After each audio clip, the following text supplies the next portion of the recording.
Hello and welcome back again two শিল্প সমগ্র fine art class. আজকে আমরা স্পেশাল একটা ছবি আঁকবো। একজন সোলজার, একজন আর্মি ম্যান, তিনি আমাদের গর্বের বিষয়, আমাদের ন্যাশনাল ফ্ল্যাগ হোল্ড করে রয়েছেন। সামনেই আমাদের স্বাধীনতা দিবস আসছে ৭৫তম, এবং আমাদের যে স্বাধীনতা সেটা রজত জয়ন্তী বর্ষ এটা, এবং সেটাকেই আমরা সেলিব্রেট করছি একটা সুন্দর ড্রয়িংয়ের মাধ্যমে। আমি অনেক আগেই আর কি ভিডিওটা আপলোড করছি, তার কারণ হচ্ছে তোমরাও যাতে এটা দেখে আঁকতে পারো এবং প্র্যাকটিস করতে পারো। ছোট্ট কিছু তিরঙ্গা সম্পর্কে এখানে আমি বলে রাখি যে এটা প্রথম আর কি প্রস্তাব করেন মহাত্মা গান্ধী, এবং এটা অ্যাকচুয়ালি দেশের জাতীয় পতাকা হওয়ার আগেও ন্যাশনাল কংগ্রেস যেটা ছিল স্বাধীনতার আগেকার, তার ফ্ল্যাগ হিসেবে মানে একটা প্রতীক থাকা উচিত এই ভেবে উনি এটা প্রস্তাব করেন, এবং দক্ষিণ ভারতের পিঙ্গালি ভেঙ্কাইয়া উনি এটা ডিজাইন করেন এবং মহাত্মা গান্ধীকে দেখান। তখন আমার যতদূর মনে পড়ছে তখন ওটার রং উপরে গেরুয়া ছিল না, এবং মধ্যিখানে অশোক চক্রও ছিল না। এই দুটি পরিবর্তনের যে প্রস্তাবটা সেটা মহাত্মা গান্ধী দেন, এবং পরবর্তীকালে এটাই আমাদের স্বাধীনতার পরে আর কি জাতীয় পতাকা হিসেবে গৃহীত হয়। এখনো এটা আমাদের খুবই গর্বের বিষয়। আমরা জানি যে আমাদের ইন্ডিয়ান সোলজাররা যতবার তারা আর কি যুদ্ধে জিতেছে ততবার সেখানে তিরঙ্গা, আমাদের এই যে তিরঙ্গা, আমাদের ট্রাই কালার যে ন্যাশনাল ফ্ল্যাগ, সেটা তারা আর কি উড়িয়ে দিয়েছে। এবং আমার মনে হয় স্বাধীনতা দিবসে আঁকার জন্য এর থেকে ভালো একটা বিষয় আর কিছু হতে পারে না।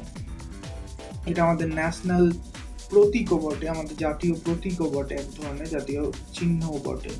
তো এখানে যে রঙগুলো ইউজ হচ্ছে সেই রঙগুলো আমরা যদি জাতীয় পতাকার রং, তোমরা যদি এক্স্যাক্টলি, অনেকে হয়তো ডিজিটালে কাজ করতে পারো, যারা ডিজিটালে কাজ করো, ফটোশপে আইডিয়া আছে এবং কালার কোড কি সেটা সম্পর্কে আইডিয়া আছে, তাদের জন্য বলে দিই যে উইকিপিডিয়াতে কিন্তু কালার কোড দেওয়া রয়েছে যে এক্স্যাক্টলি কি কালার হবে।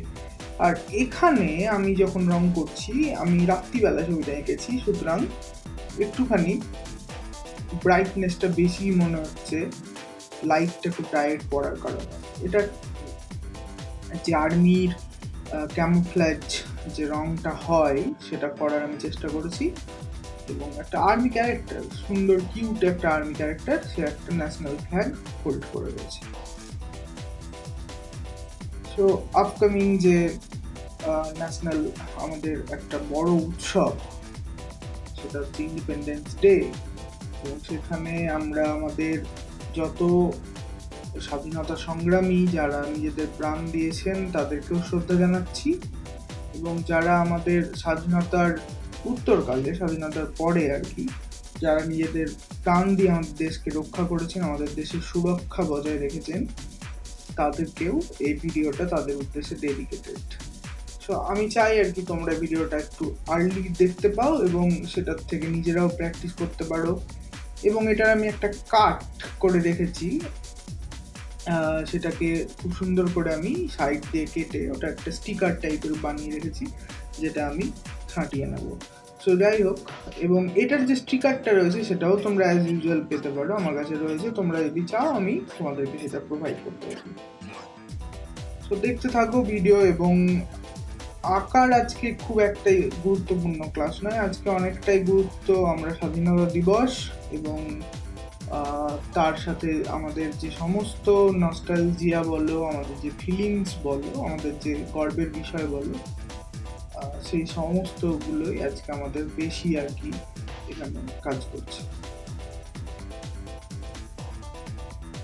আমি একটা মানে কার্টুন ক্যারেক্টারের মাধ্যমে জিনিসটাকে হালকা করার চেষ্টা করছি, কারণ এই জিনিসগুলো না আমাদের গর্বের বিষয় হলেও এর মধ্যে কিন্তু অনেক দুঃখের কাহিনী বা কি বলবো, হৃদয় বিদারক ঘটনা বেশি আর কি জড়িত রয়েছে। তাই কার্টুন বা এই ধরনের অ্যানাইম ক্যারেক্টারগুলো করলে সেটা একটা জিনিসটাকে অনেকটা বেশি হালকা করে দেয়, আমাদের দেখতেও ভালো লাগে। সো এনজয় করো ভিডিওটা, এবং কার্টুন ক্যারেক্টারটা আলটিমেটলি যদি তোমাদের ভালো লাগে তাহলে চ্যানেলটাকে সাবস্ক্রাইব করো। চ্যানেলটা আমার প্রায় 2 বছর হতে চললো এবং এখনো অবধি সাবস্ক্রাইবারের সংখ্যা খুবই কম সেই হিসেবে। সো আমার মনে হয় আমি যেভাবে কাজ করি বা আমি যে ধরনের কাজ করি তাতে আমার সাবস্ক্রাইবার একটু বেশি পাওয়ার মানে আমার উচিত, সেটা তোমরা প্রোভাইড করো এবং আমার সাথে থাকো। আমি এরকম আরও নানা রকমের আঁকা তোমাদের জন্য প্রত্যেক সপ্তাহে 3টে করে ভিডিও নিয়ে আসি। তো দেখতে থাকো এবং যেমনটা বলছিলাম যে চ্যানেলটাকে সাবস্ক্রাইব করো। সেই আউটলাইন পর্যায়টা শেষ হয়ে গেলে আমাদের ড্রয়িং শেষ হয়ে যাবে। বিশেষ কিছু ডিটেল ড্রয়িং আমরা এখানে করিনি অ্যাজ ইউজুয়াল, এবং আমরা কার্টুন যেহেতু আঁকছি তাই এর মধ্যে একটা সিম্পলিসিটি আমরা রাখার চেষ্টা করেছি, এবং জাস্ট যেন দেখে মনে হয় যে ওটা একটা আর্মি, ব্যাস। এবং আমার হয়তো একটা ওর বুকের উপরেও একটা ফ্ল্যাগ দিয়ে দেওয়া উচিত ছিল, যেটা হয়তো আমার এরর হয়ে গেছে। যাই হোক, আমরা ড্রয়িংয়ের প্রায় শেষ মুহূর্তে চলে এসেছি। ড্রয়িংটা কেমন লাগলো জানাও আমাকে কমেন্ট সেকশনে, এবং চ্যানেলটাকে সাবস্ক্রাইব করো।